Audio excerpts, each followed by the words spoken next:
Good morning to everyone.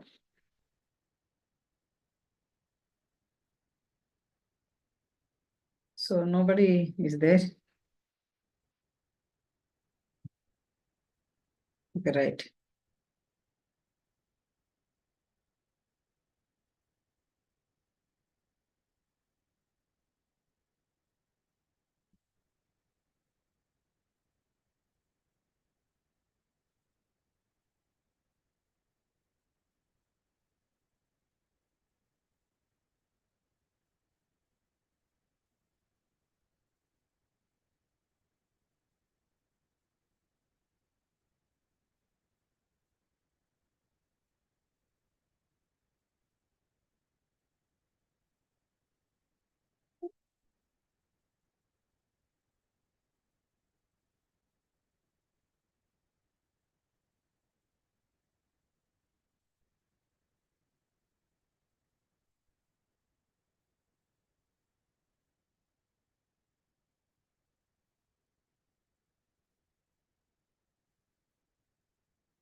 So right.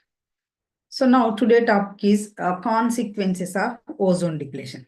So I already told yesterday class that is polar vortex, right? And also ozone depletion. So now today topic is consequences. What are the consequences of ozone depletion, right? So now, so the ozone depletion. What is the ozone depletion? Ozone depletion refers to the thinning of the ozone layer in the Earth's atmosphere, right? Earth's, stratosphere. It is primarily caused by human-made, like chemicals like chlorofluorocarbons and halogens, and also other ozone-depleting substances. That is called ODS, right? So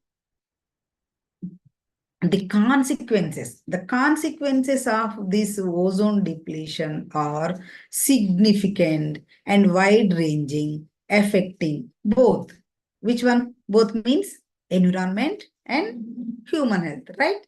So now the UV radiation. First of all, UV radiation. So what is this UV radiation?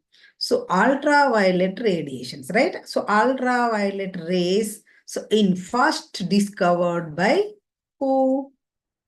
Johann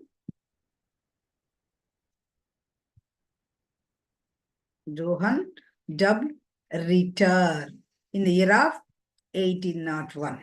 Okay, 1801. So he was a German physicist, right? He was a German physicist and he was born in Poland. Okay, Poland.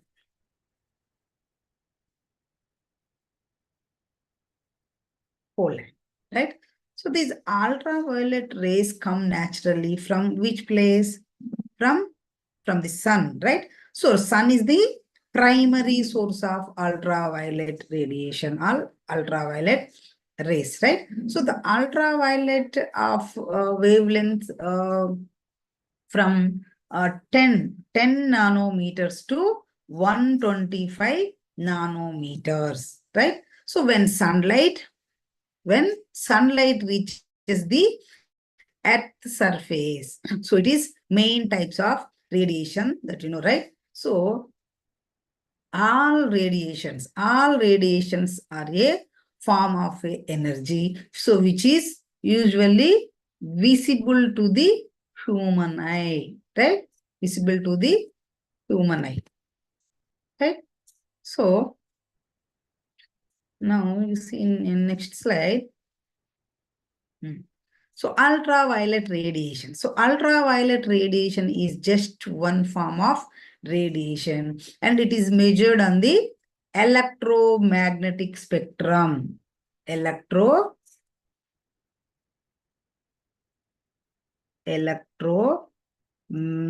Magnetic spectrum, right? Spectrum. So the electromagnetic waves within each frequency band. So those are called by different names, like beginning at the low frequency, right? Low frequency means low wavelength, right? So end of the spectrum, those are radio waves, right? And microwaves and infrared and visible light and ultraviolet, X-rays and also gamma rays, right? And at the high frequency, right? So that is short wavelengths, end of this, right? So the solar emissions from the sun include which one? Visible light, infrared, and ultraviolet radiation, right? So now first one, what is infrared? What is infrared? What is infrared radiation? So infrared radiation is what gives sunlight its warmth, right? What gives sunlight it warms. And visible, what is visible? What is visible? Visible light. So visible light helps what? Visible light helps us for see. Okay, for see. So, and next one is UV, ultraviolet. So ultraviolet. So this one, you see here. This one. So ultraviolet. So this is a type of radiation that we cannot feel or cannot see, right? So it's naturally comes from the sun. So when it comes to the damaging effect of sunlight, the ultraviolet is a major culprit. Okay, major culprit. So now you see next slide. So the most common form of ultraviolet radiation is sunlight, right? Is sunlight. So which produces three main types of UV radiations, right? So the visible light from the sun passes through the atmosphere and reaches on the Earth surface, right? So now you see one by one. First one is UVA and second one is UVB and third one is UVC. So these are the three types of UV radiations. So you see next one by one. UVA, right? This is UVA, okay? So the UVA is a long wave. You see, this is one long wave ultraviolet. So it is the closest to visible light, right? Closest to visible light. So most of the UVA rays also reach this one, earth. This is the earth, right? So earth surface. So the UVA rays can penetrate where deepest. The deepest means that is a middle layer of your skin. It's called dermis, right?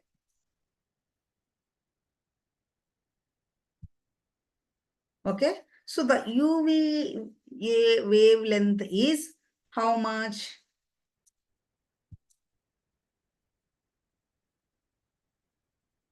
320, right? 320 to 400 nanometers. So those are only slightly affected by ozone level. Okay. So you remember UV rays are three types. Those are UVA and UVB and UVC. Right? So the UVA is a long wave ultraviolet. So it is the closest to visible light. And most of the UVA rays also reach the which place? Earth surface, right? So the UV rays can penetrate deepest, that is the middle layer of your skin, that is dermis, right? So these wavelength is 320 to 400 nanometers, right? So this is only slightly affected by ozone levels, right? So the most of the UVA radiation above 95%, it means that is able to reach the earth surface, right? Earth surface, and it can contribute to tanning and also skin aging like spots and wrinkles. So because it does reach to so deeply into our skin layers, right? Through which place? Through the dermis layer. So the UVA can also increase the risk of skin cancer. So, but mostly it is involved in accelerating skin aging, right? So, and also UVA damages the elasticity of your skin and making it more prone to wrinkling and sagging. Okay, right. So this is UVA. Remember, okay. The next one is UVB. UVB. This is okay. So what is UVB? So UVB is the second shorter wavelength in the ultraviolet radiation, right? So the main culprit of sunburn. So it is mostly absorbed by the which one? Ozone layer, but still gets through. UVB wavelength is 282, how much? 320 nanometers are strongly affected by which one? Ozone levels, right? So the UVB rays are the harmful rays that cause which one? Sunburn, right? Sunburn. So fortunately, about 95% of these harmful UVB rays are absorbed by ozone in the Earth atmosphere. So these rays are penetrates the epidermis. It harms to top layer, right? Top layer, that is epidermis of your skin, right? So the UVB rays are stronger or weaker depending on the time of day and season. Okay. So what happened that stronger rays, it causing sunburns, snow blindness, and immune suppression, and also variety of different skin problems, including skin cancer and premature aging, right? So this is UVB rays. Okay.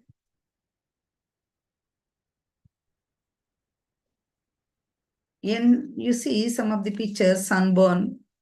So how to damage your skin. Okay, like this, okay.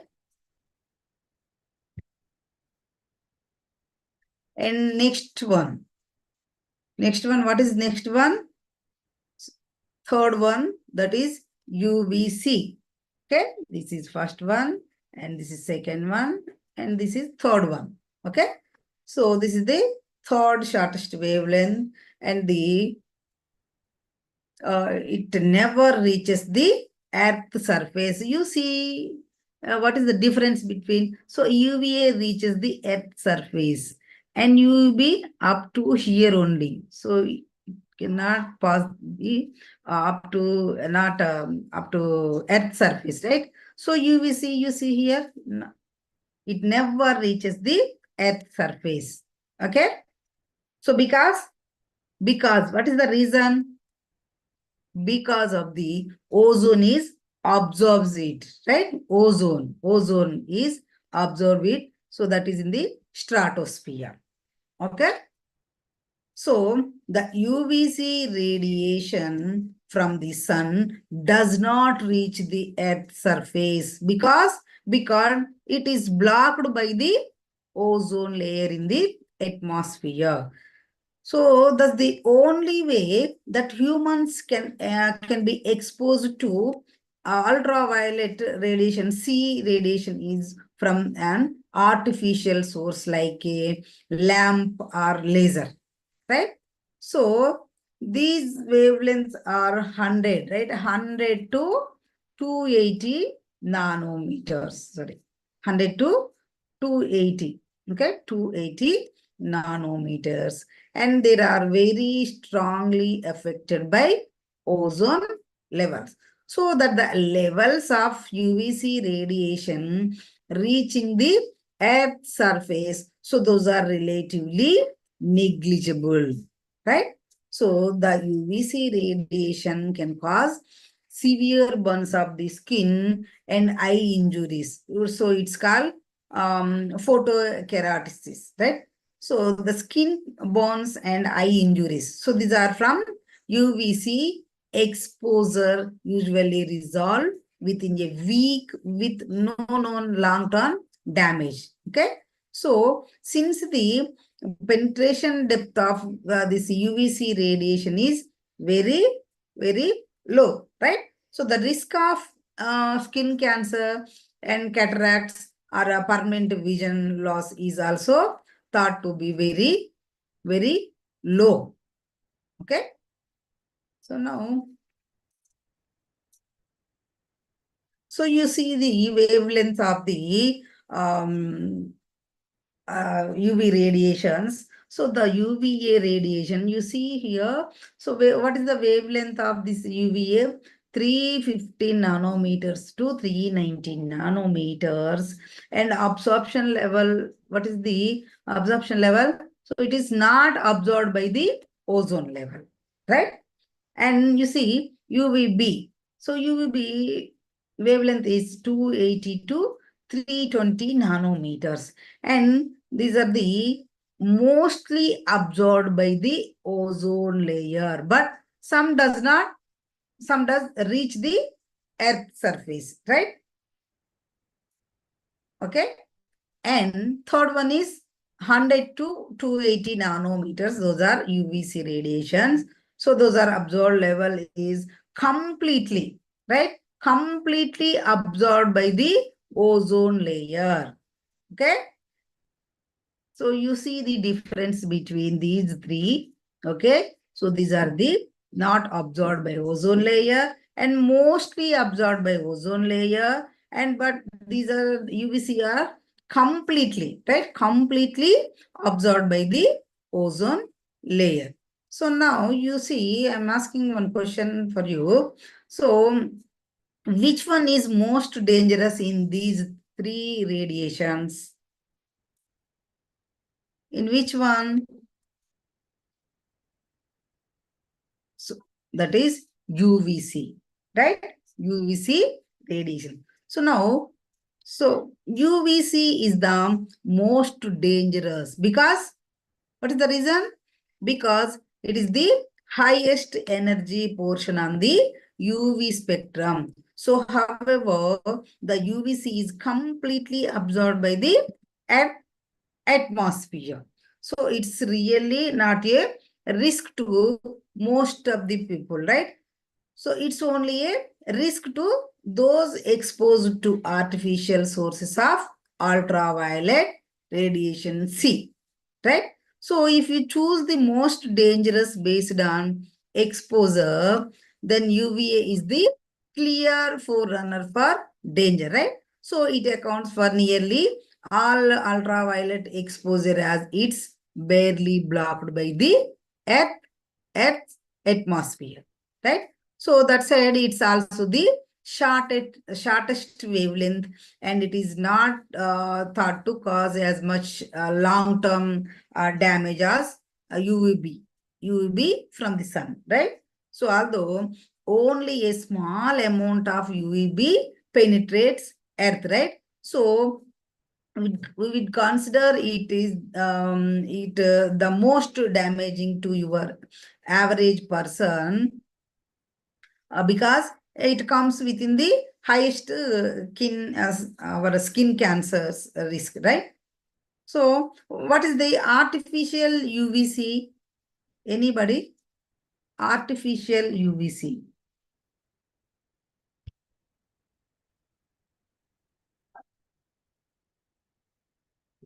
So artificial UVC means all forms of UVC radiation are artificial. So since the sun's ultraviolet radiation C does not get through Earth's surface or Earth's atmosphere. So as discussed now, right? So some common source of man-made ultraviolet C radiations are older tanning beds and lasers and mercury lamps and welding torches and also germicidal UVC lighting, right? So not all artificial forms of UVC are equal in risk or reward, right? So for instance, the tanning beds are unnecessary and dangerous and it should be avoided. So don't purposefully expose yourself to harmful radiation,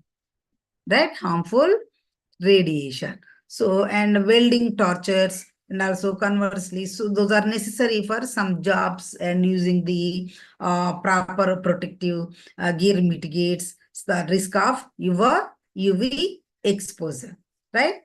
And germicidal UVC means lighting. So when used properly, when used those properly, it is operated in empty spaces using controls for safety, right? So the reward of having killed up to a 99%, 99.99% of pathogens form. It's a personal protective equipment that is called PPE, right? So overweights the nearly non-existent risk of UV exposure. So moreover,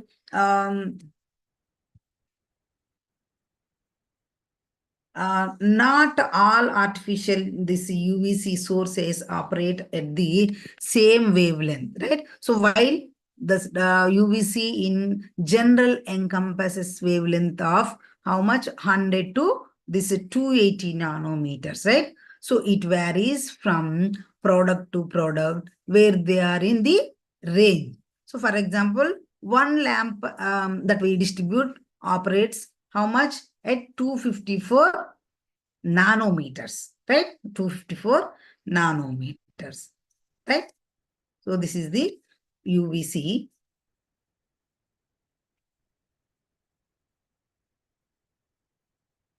Now, you see.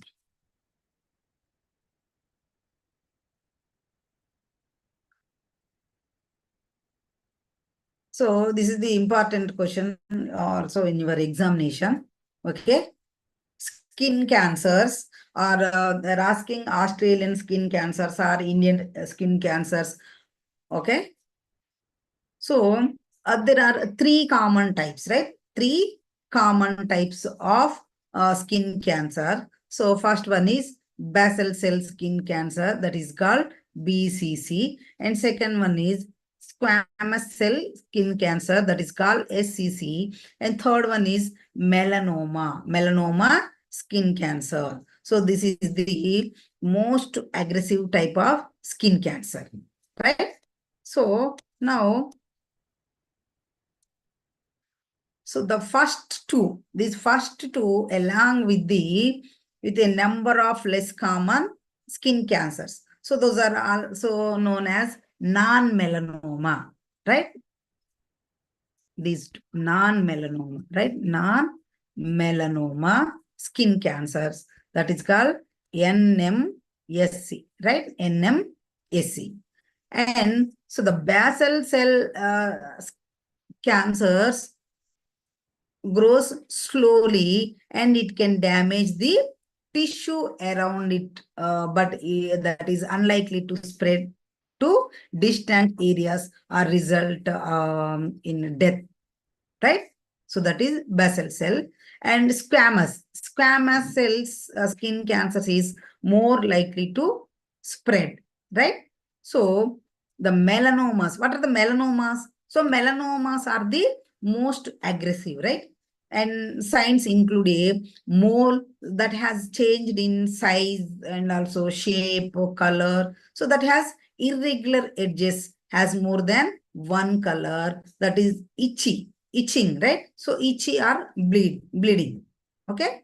So the risk of melanoma is influenced by your skin type and the amount of ultraviolet exposure in your lifetime, right? So sunburns are a direct result of damage to our skin by which one? Ultraviolet race, right? So the more than 90% of cases are caused by exposure to ultraviolet radiation from the sun, right? So this increase the risk of our all three main types of skin cancers, right?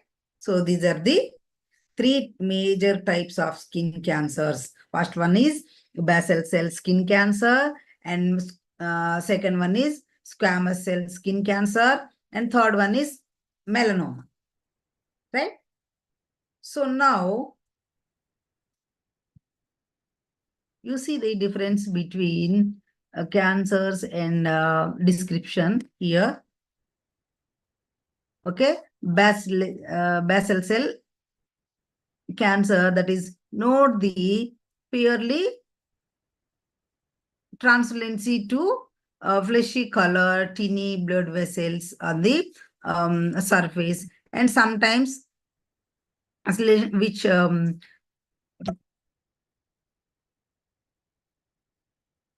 sometimes ulcerations with it can be characteristics, right?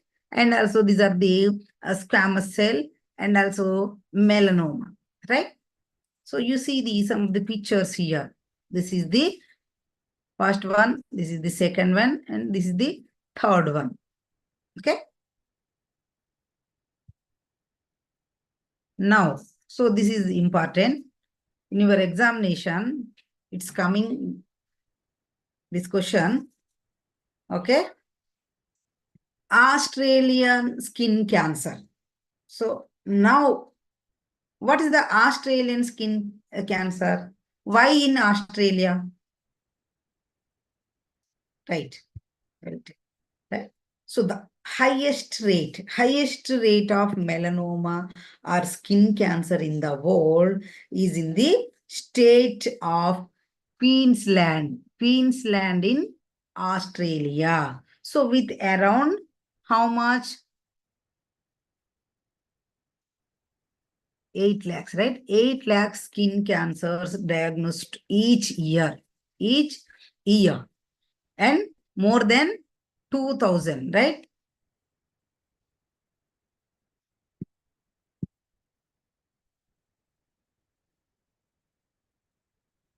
More than 2,000 deaths caused by the disease This is nation-wise, right? Nation-wise. So the 2/3 of all Australians, remember, 2/3 of all Australians will have been diagnosed with, what is the reason? Some form of skin cancer by the time they are 70.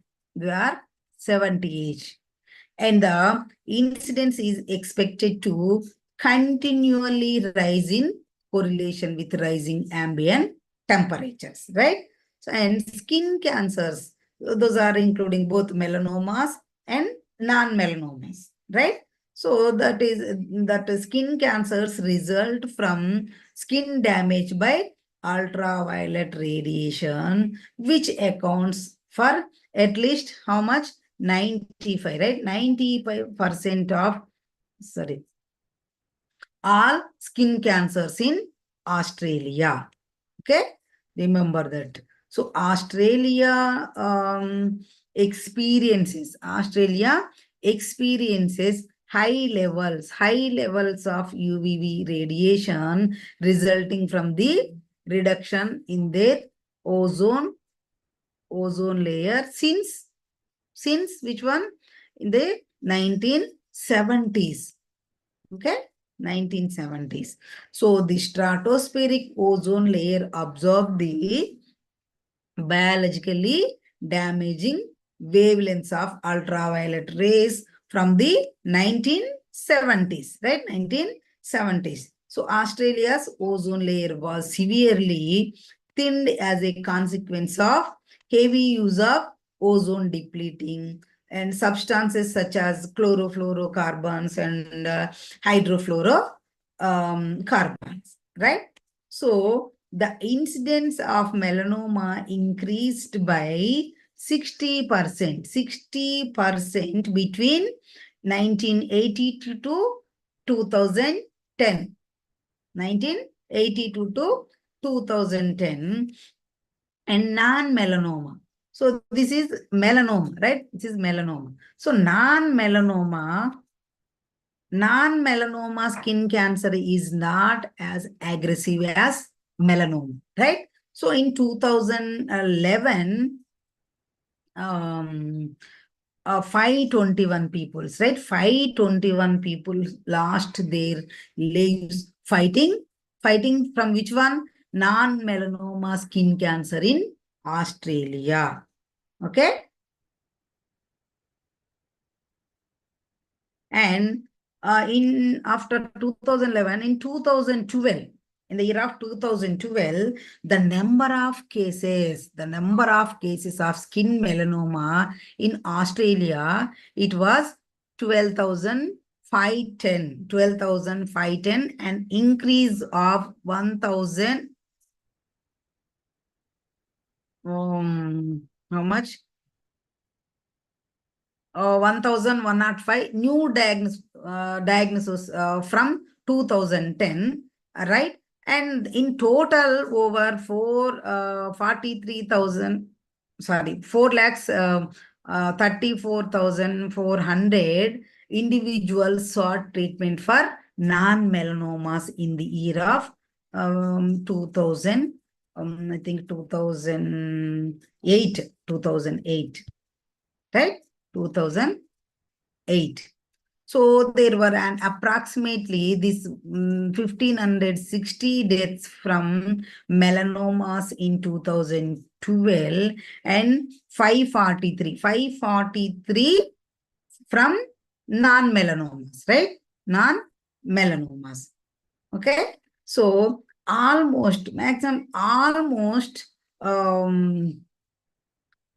million cases, 1 million cases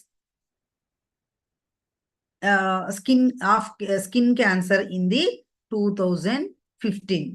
You see how, imagine that number, right?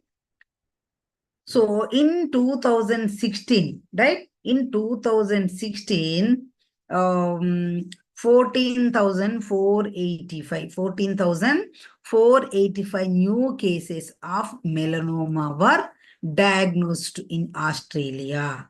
And also, how much?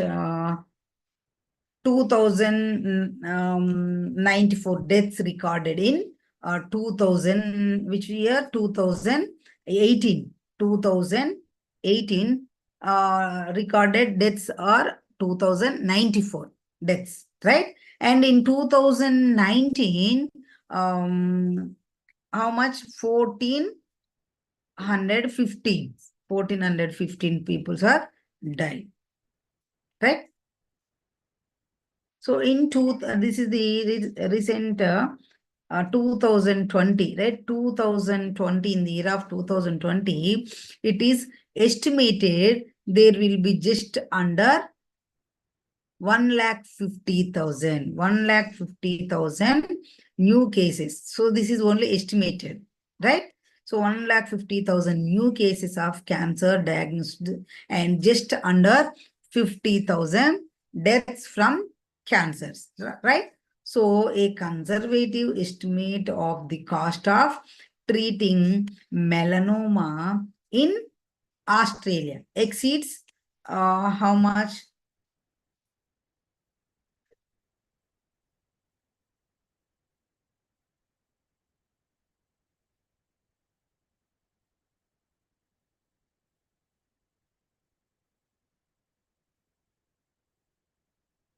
So 270, right? 270 million, right? That is annually.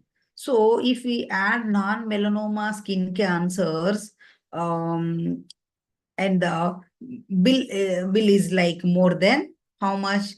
$1 billion. That is a year. Okay. So this is the skin cancer in Australia. You can write these points. Okay. So this is the important question.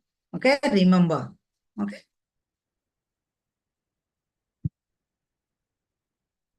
Now,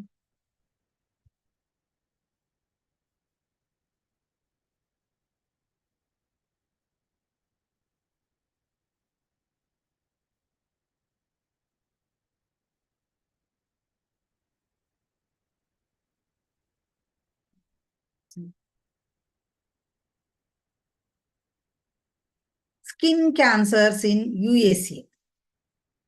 So skin cancer is the most common cancer, right? In the United States and worldwide.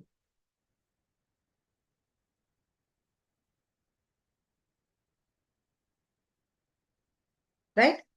So the more than 2 people die of skin cancer in the US every hour. So every hour, you see, every hour there are 2 deaths are there, right? So having 5 or more sunburns doubles your skin for melanoma, right? So now you see in the US, the more than 9,500 peoples are diagnosed with which one?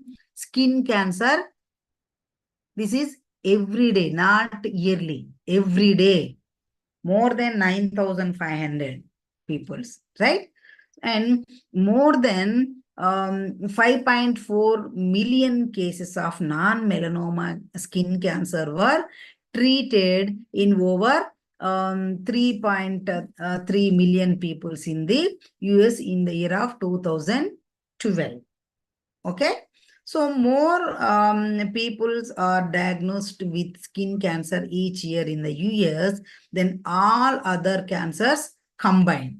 Okay. So at least 1 in 5 Americans will develop skin cancer by the age of how much? I already told about this. Age of 70.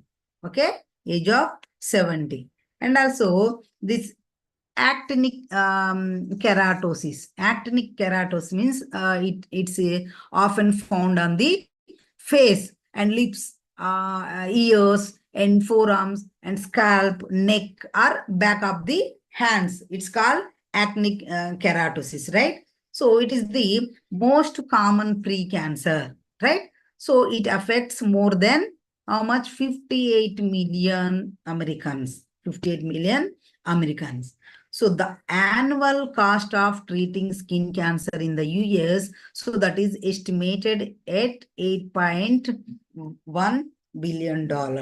So about 4.8 billion for non-melanoma skin cancers, and also 3.3 billions for melanoma, right?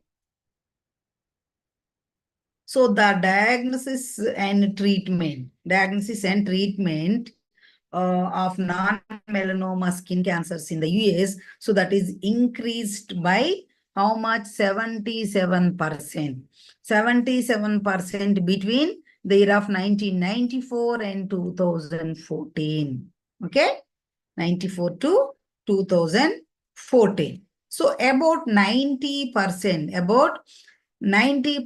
of non-melanoma skin cancers are associated with exposure to, by which one? Ultraviolet radiation from the sun, right? And here the basal cell carcinoma, so that is the most common form of skin cancer, and estimated how much? 3.6 million cases of the basal cell cancer are diagnosed in the US in each year. 3.6 millions, right? And also SCC, that is squamous cell carcinoma, is the second most common form of skin cancer, right? And an estimated this cancer is 1.8 million cases of SCC are diagnosed in each year. In the US, right? So the latest figure suggests that more than how much? More than 15,000, right? 15,000 people die of squamous cell carcinoma of the skin in the US each year. So more than twice as many as from melanoma. Okay. So the organ transplant patients are approximately 100 times more likely than the general public to develop squamous cell carcinoma cancer, right? And regular daily use of an SPF 15 or higher sunscreen reduces the skin risk of developing squamous cell carcinoma by about 40%, right? And also melanoma, so it is estimated that the number of new melanoma cases diagnosed in the year of 2021 will increased by how much? 5.8%. Okay. So the number of melanoma deaths is expected to increased by 4.8% in 2021. Okay. So an estimated 207,390 cases of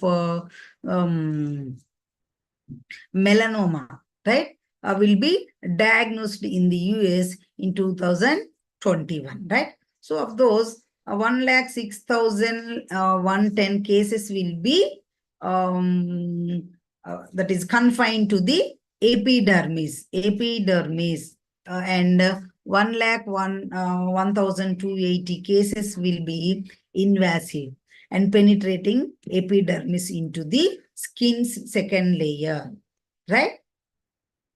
And also of the invasive cases, 62,260 will be men, and also 43,850 will be women. So what is that? Men are 62,260 and women's also 43,850, right? So in the past decades, it means 2011 to 2021, the number of new invasive melanoma cases diagnosed annually increased how much? 44%, right? 44%. So the vast majority of melanomas are caused by the sun, right? So about 86% of melanomas can be attributed to exposed to ultraviolet radiation from the sun, right?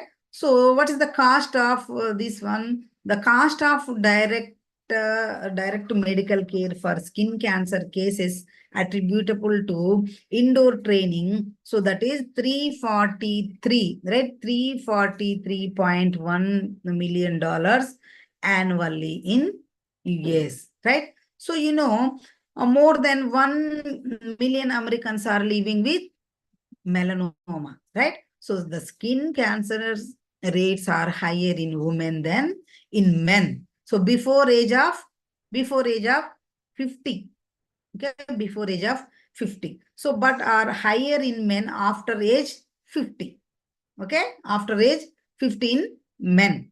So, which may be related to differences in recreation and work-related ultraviolet exposure, right?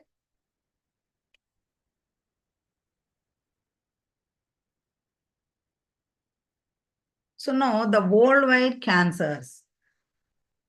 So US is over and Australia is over. They are asking in these two questions, anyone. Maybe maximum Australian skin cancer they're asking. Okay. So now this is worldwide cancers, right? So the worldwide and estimated how much 19.3 million new cancer cases, that is 18.1 million excluding non-melanoma skin cancer, and also almost 10 million cancer deaths, and that is 9.9 million excluding non-melanoma skin cancers, right? So this is 9.3 million new cancers in the year of 2020. This is worldwide, not only US, not only Australia, not only our India, right? So more than 5,400 people, this is worldwide, die of which one? By non-melanoma skin cancer in every month, not every year, every month. So all of you see, so you can use sunscreen lotions, right? Sunscreen lotions above my suggestion is 50 or 30 above, or you can use 50 plus, right? 50 SPS, sun protection factor. SPF means sun protection factor. You see here, SPF 30 means sun protection factor. So these creams only and use sunglasses, and it is protect to you from which one? Ultraviolet radiation. So now you see here, the PA means, you see here, this one, this PA plus plus. What is this PA plus plus? So the PA system ranges from PA plus to PA plus plus plus or PA plus plus plus plus, etc.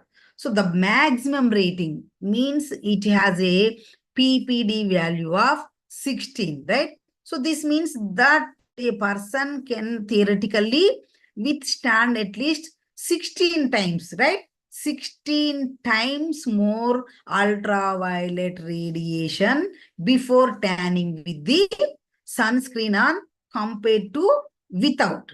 Okay, got my point? So this one. So all of you use SPF about 30 or 50. Okay. So PA means it's a protection grade, right? Protection grade. Okay. Right. You see this picture. So all of the UVC and most of the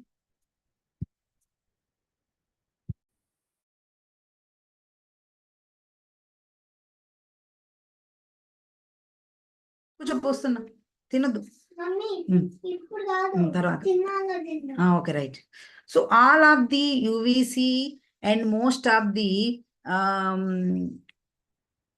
UVB radiation is absorbed by the Earth's ozone layer, right? So nearly all of the ultraviolet radiation receives on the earth is UV A, right? UVA. So UVA and UVB radiation can both affect our health. So even though UVA radiation is weaker than UVB, so it penetrates which one? Deeper into the skin, and it is more constant throughout the year. So since UVE radiation is absorbed by the Earth's ozone layer, it does not pose as much of your skin, right? So you see this one, in case, so you did not use of your sunscreen lotion. So what will happen is there? So 100 photons enter into your skin here. So without sunscreen, right? So in case we can use SPF 15 only, SPF 15 sunscreen lotion. So that is only 93% protection. So you see here, 7 photons enter the skin only, right? And now above 30, SPF 30, you can use this sunscreen lotion. So what is the result? Only 3 photons enter into your skin. Okay. So you see the difference between the use sunscreen lotion or without sunscreen lotion and with sunscreen lotion. And also difference the SPF 30 or SPF 15 or SPF 50 also. Right? Okay. Now you see here, UV rays penetrate into the layers of your skin. You see here, UV rays from which place? From up to here only, right? And without protection, UVA rays up to deeper level. Okay. So this is called epidermis and dermis and hypodermis. So these are the layers of your skin, right? And you see filter reflect ultraviolet radiation. So this is the, in case you did not use or you did not apply a sunscreen lotion in your skin. So this is the result. Okay. So in case you can apply the sunscreen lotion to your skin. So this is the result. So UV rays are go to not entered into your skin, and also UV rays also not entered into your skin. Okay. So that's why I'm telling you. So while you are going to outside, you can use these SPF 50 or SPF 30 sunscreen lotions. Now you see here the index. Okay. So this is the UV index, UV rays index. So you see low, moderate, and high, and very high. So up to 1.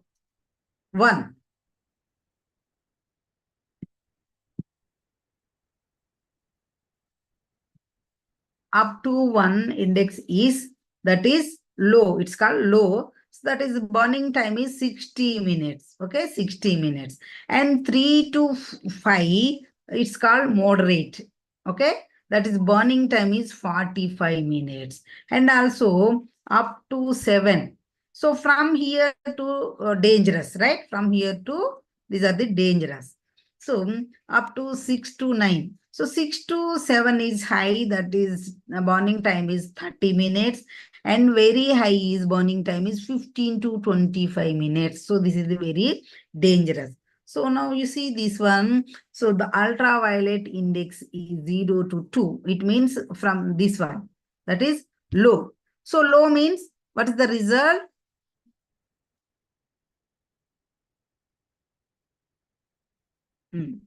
So wear sunglasses on bright days. If you burn easily and cover up, use broad spectrum SPF 30 plus sunscreen lotions, and bright surface, sand, water, snow. So will increase ultraviolet exposure.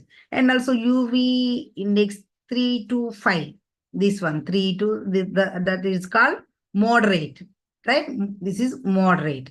So stay in shade near midday when the sun is strongest. So if outdoors, wear sun protective clothings, a wide brimmed hat, and also UV blocking sunglasses. You can use sunglasses, right? Next one is UV index 6 to 7. It means high, right? 6 to 7 means high. Okay. So that is reduced time in the sun between 10 a.m. You see, morning 10 a.m. to evening 4 p.m. If outdoors, seek shade and wear sun protective clothing, a wide brimming hat, and also use sunglasses. Okay. And UV 10, UV 8 to 10 means very high, right? That is, minimize sun exposure between 10 a.m. to 4 p.m. If outdoors, seek shade and wear sun protective clothing, say wide bob brimming hat, and also using sunglasses. And UV 10 above or 10, 11 plus. So try to avoid sun exposure between 10 to 4 p.m. So if outdoors and shade and wear sun protective cloths and also UV sunglasses, right? So this is the consequences of the ozone depleting. Okay. So any doubts in this PPT?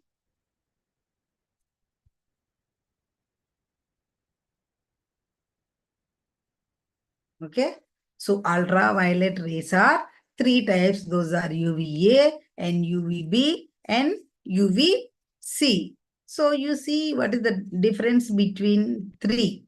You see here.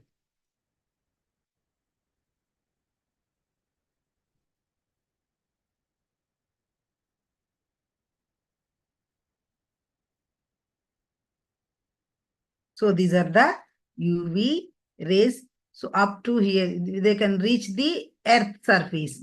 So and UVB is the, we cannot, some rays are reach the only earth surface, right? So now you see here, UVC, so it's stopped by the ozone layer here. So that is the stratosphere of the atmosphere, right?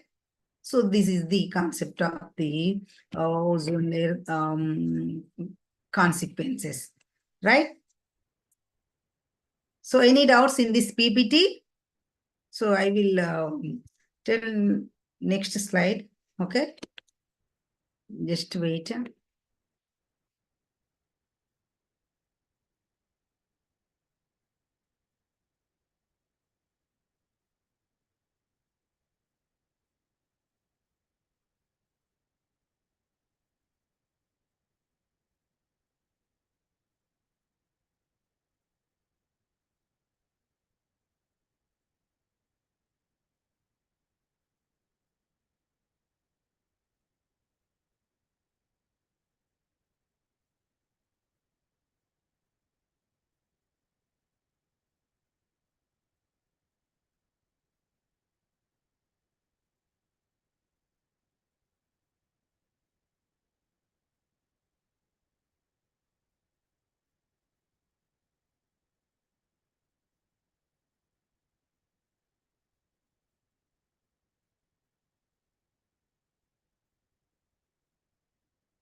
Okay, right. So now this is also very important. Okay, so right, you see here.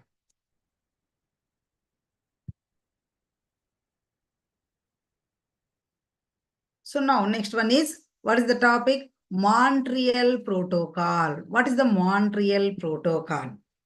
Right? So first of all, what is the ozone depleting?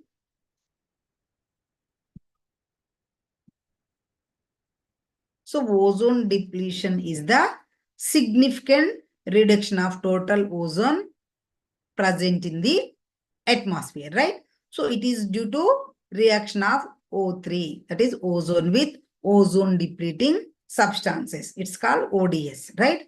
So now what are the ozone depleting substances?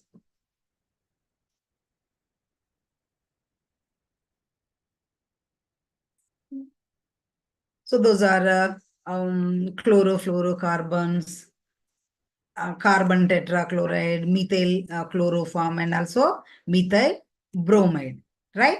So now what is the Montreal Protocol? Right. So the Montreal, Montreal.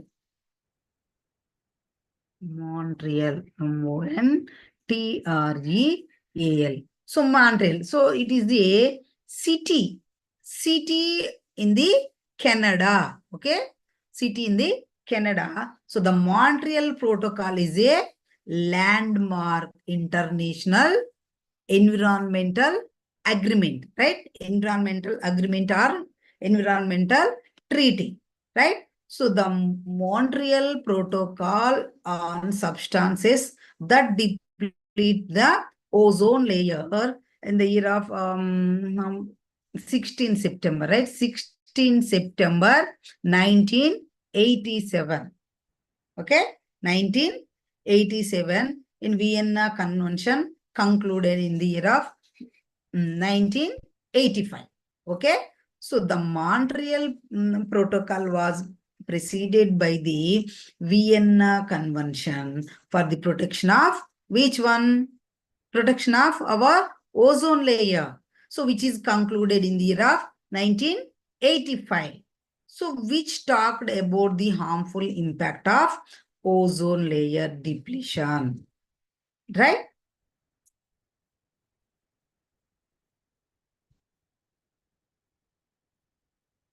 So, and they said that depletion of ozone layer, it would lead to incoming of harmful ultraviolet B, UVB radiations into the Earth surface, right? UVB, remember that word, UVB.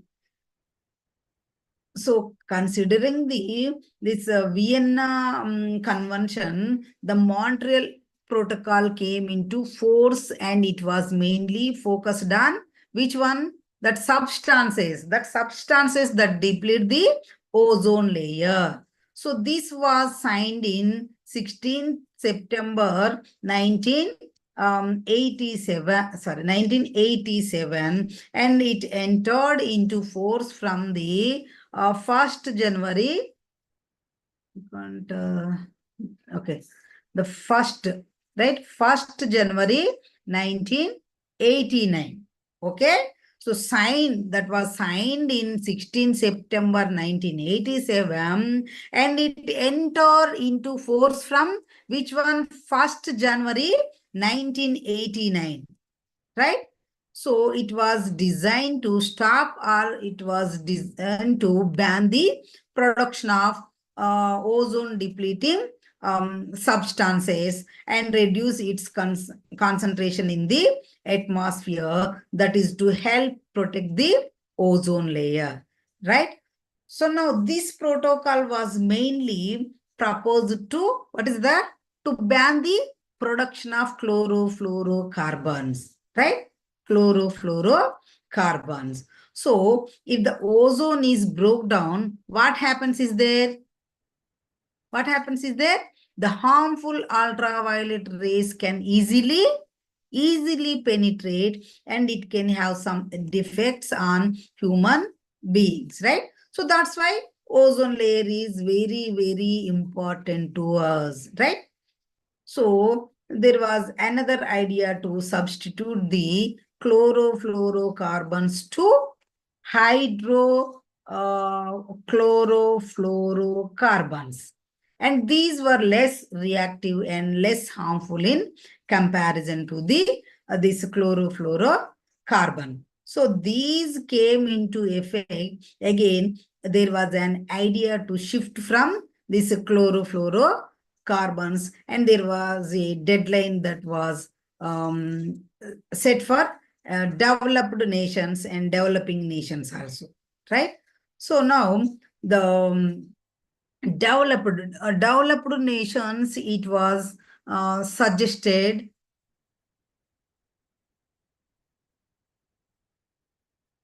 by 1995, they should cut the production of ozone depleting substances, right? So which is called ODS, ozone depleting substances. So however, this deadline, which was 1995, this deadline was extended up to 2005 for the developing nations only.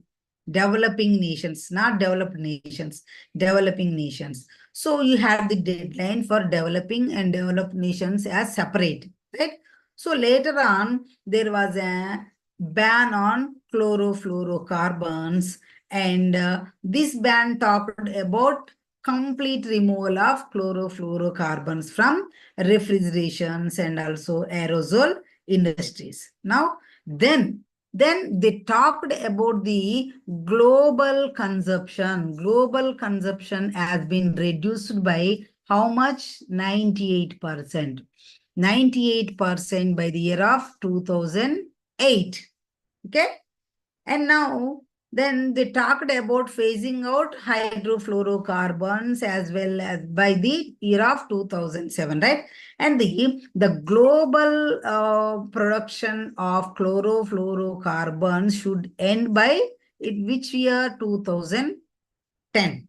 So these are the main proposals under the Montreal Protocol, right? So the Montreal Protocol itself and Vienna Convention was ratified by 197 nations. So this 197 nations. So 197 countries have signed in this protocol, making Montreal Protocol achieves. And then universal ratification, right? Universal ratification status. So universal ratification means Montreal Protocol is accepted by all the countries around the globe, right? So now, therefore, it is considered to be most successful environment protection treaty. So this is the introduction of this Montreal Protocol. Okay. So now, what is the history of Montreal Protocol? Okay. So this is the history. In the year of 1973, right? 1973, two American chemists, those are Roland and Molina. Roland and Molina, they gave a reaction of how ozone molecules destroy, right? How ozone molecules destroy, right? So, and next, in the year of 1974, they got their work. It was published in Nature Journal. Okay, Nature Journal. And next one, in the year of 1976, after 1976, the United States National Academy of Science, confirmed the scientific readability of their hypothesis on a report, right? So remember these two names, Roland and Molina, right? So now, in 1978, the chlorofluorocarbons-based aerosol were banned in certain countries. Those are namely United States and Norway, Sweden, Canada, right? Norway, Sweden, and Canada. So now you see in 78, this one. So, okay.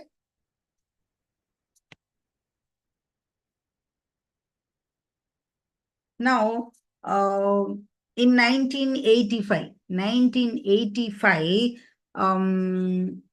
the British Antarctic survey scientists found incredibly low ozone levels over the Antarctica, right? And they published in Nature journal. So these were the first measurement of the ozone hole.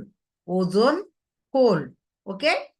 So this discovery came as a shock to the scientific community. So why? Because because the levels were far lower than anybody had expected.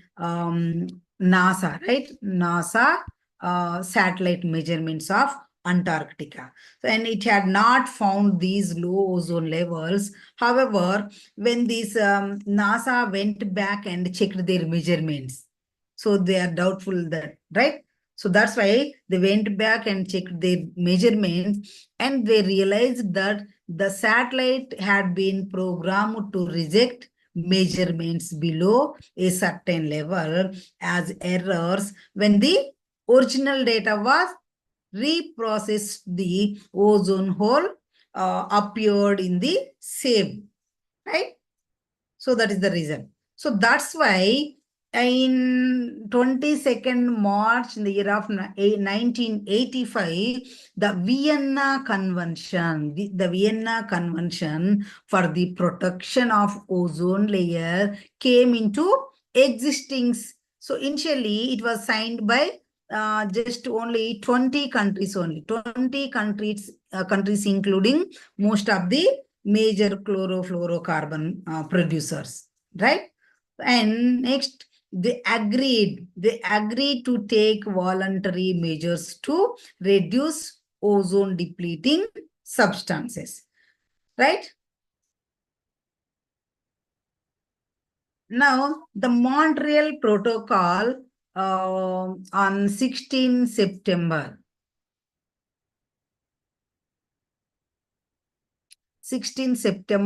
1987, representatives from 43 countries was signed.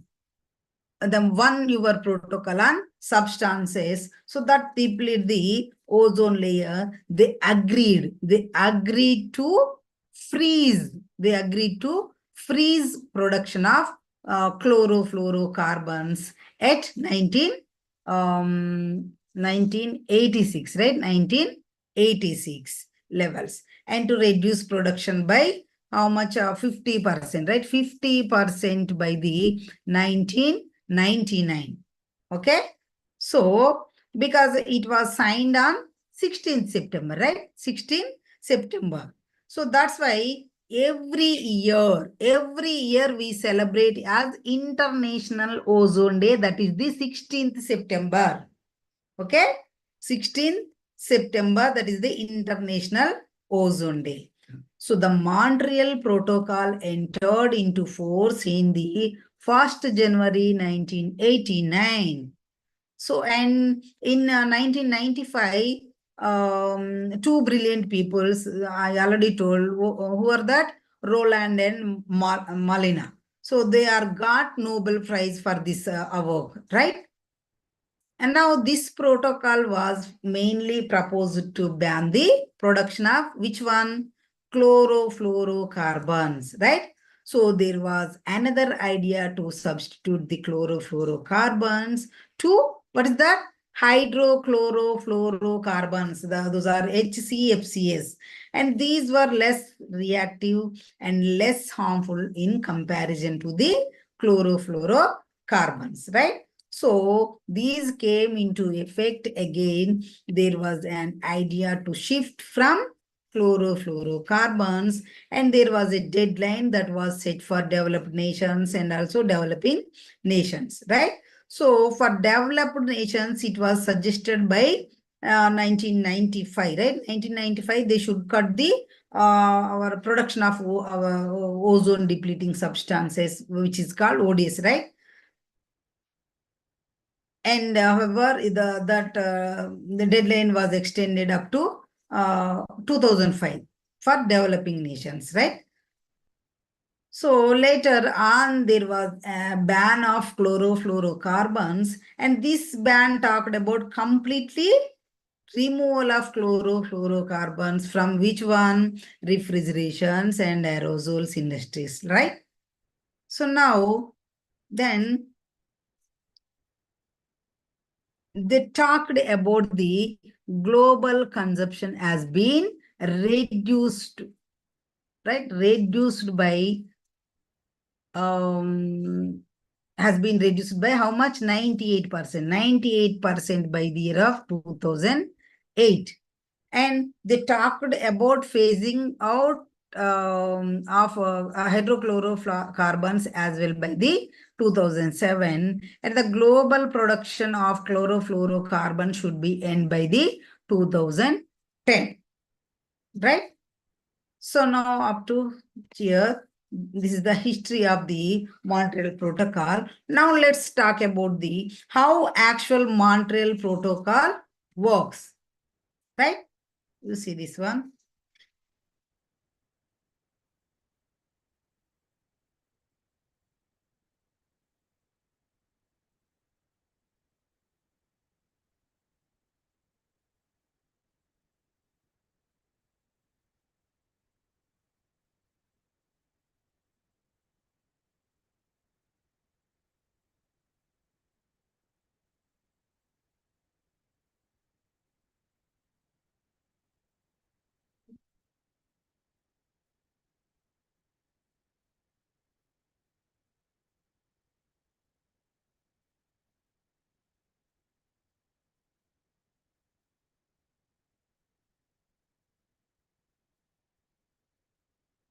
So now it sets out mandatory timetable to phase out ODS, right?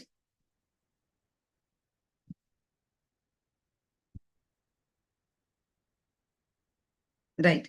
So first one is it sets out mandatory timetable to phase out ODS. Okay. So it's like when you work in a laboratory, a timetable is given to like that, right? So, like this one reduce the ODS consumption in phases, right? And also this timetable sets binding and progressive phase out obligations on the parties, right? So it means it will ask a particular parts to reduce a particular ODS consumption slowly and steadily. So first you reduce the ozone depleting substances consumption by 25%, 25%, then maybe 75, and then completely freeze the consumption by reduce 100%, right?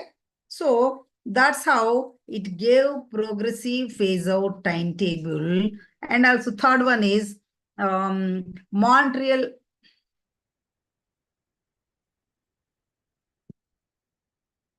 Third one is Montreal Protocol targets 96 to 100 ODS.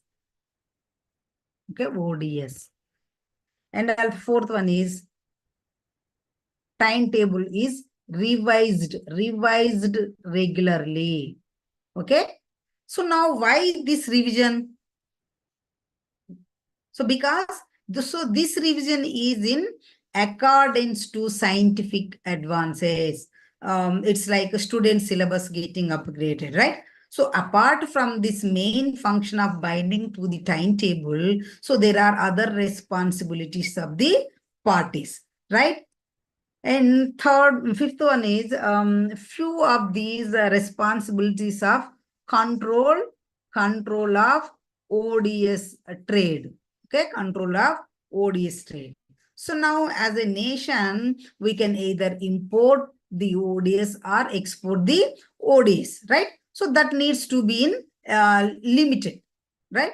And sixth one is for seeking or for keeping at a track of how much ODS is associated to nation. And these are systems which are known as national license systems, national licensing systems, right? So these systems are like there is this license which is given for import ODS to particular agents or export ODS, right? And theoretically, a nation knows in advance how much ODS is the either exported or imported in the country. So apart from that, the main important responsibility is data reporting, right? Data reporting. So I already is here. So data reporting, right? So now this data needs to be reported annual basis to ozone secretary, right? So, but mainly how data is reported, it's by a following particular formula. So this one. So ODS means ODS consumption is equal to ODS plus. ODS plus, P means plus, and ODS production, P means production plus I means import, ODS import. So minus E means export, right? So ODS consumption is equal to ODS production plus ODS import minus ODS export. Okay. So this is the equation or the formula. So it means a nation can produce its own ODS, right? So it can import minus the exported amount is the total ODS consumption of a particular nation, right? And next one is the data needs to be reported annually, okay? Reported annually, right? So this is also very important. Now there are meetings which occur on a regular basis, right? So these meetings are also known as amendments, right? Amendments. So amendments are very, very important in your examination, right? Okay. So now you see here, I will explain tomorrow. So these are the amendments. Okay. So no time to now, okay? We don't have time, okay? So you see here, as per Montreal Protocol, the ozone depleting substances, the total phase out by the year. So chlorofluorocarbon, CFCs, so that is total phase out by the year of 2010. And the halogens are 2000, also 2010, and hydrobromide fluorocarbons are 1996, and also CTC, methyl chloroform, and methyl bromide hydrochlorofluorocarbons. So hydrofluorochlorofluorocarbons, that is total phase out by in which year 2040. Okay, 2040. We have time. So 11:25 almost there. So, right, I will explain only 2 slides. Okay. So now, what are the amendments? Amendments. So this is important. So the Montreal Protocol entered into force in year in which one? 1989. I already told about this. 1989, followed by the first meeting in Helsinki.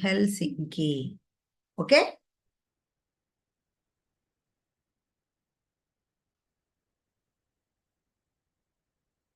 Now, the London Amendment.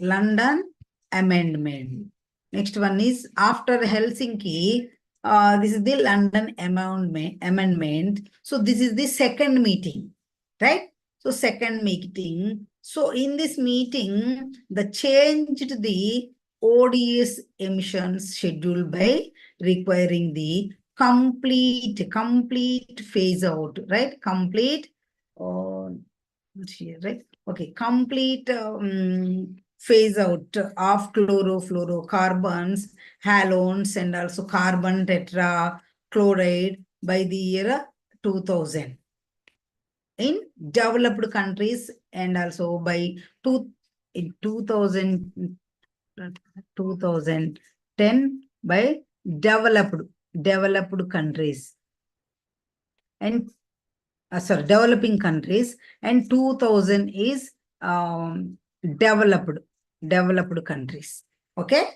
So in 2010, in developing countries, the methyl chloroform was also added to the list of controlled ODS with phase out in developed countries, that is targeted in 2005 and 2015 for developing countries. So developed countries also agreed to help developing countries through which one?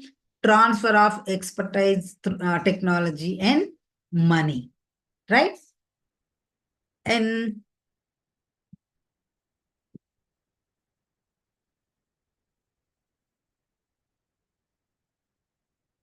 so the next meeting is fourth meeting, right? So this is the fourth meeting.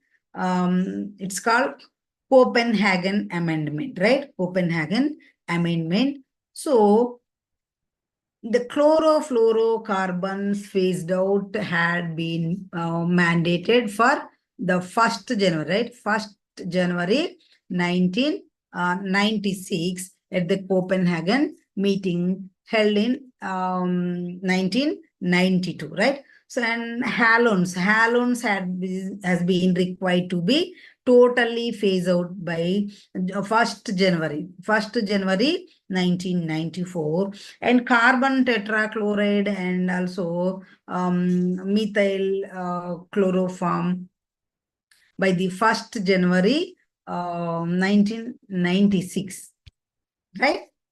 So in developing countries, it can continue to produce and purchase chlorofluorocarbons and carbon tetrachloride for use until 2010, and methyl chloroform until 2015, right? 2015. So in developed countries, it can continue to produce chlorofluorocarbons up to how much? 15%, right? 15% of their 1986 baseline to help developing countries meet their domestic needs and also for essential uses such as medical devices, right? And significantly accelerated the phase out of this ODS and incorporated a hydrochlorofluorocarbons, that is HCFCs, right? HCFCs phase out for this developed countries beginning 2004, in 2004. So under this agreement, the chlorofluorocarbons and halones and carbon, this tetrachloride and also methyl bromides. So these were added for complete phase out in 1996 in developed countries. Okay, developed countries. So now I can stop up to here. So next class is there for you. Okay, I will continue tomorrow, not tomorrow, in next class. Okay.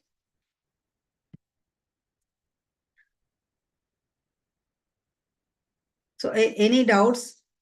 So don't worry, I will upload these PPTs in your WhatsApp group. Okay.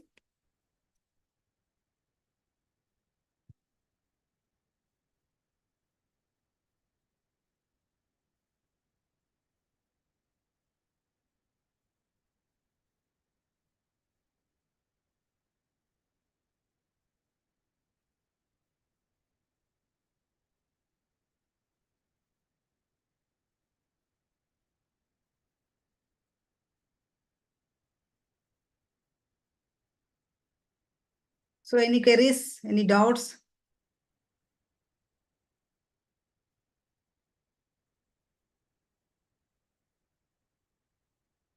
Okay, right. So I quit my lesson. Okay. Okay. Bye to all.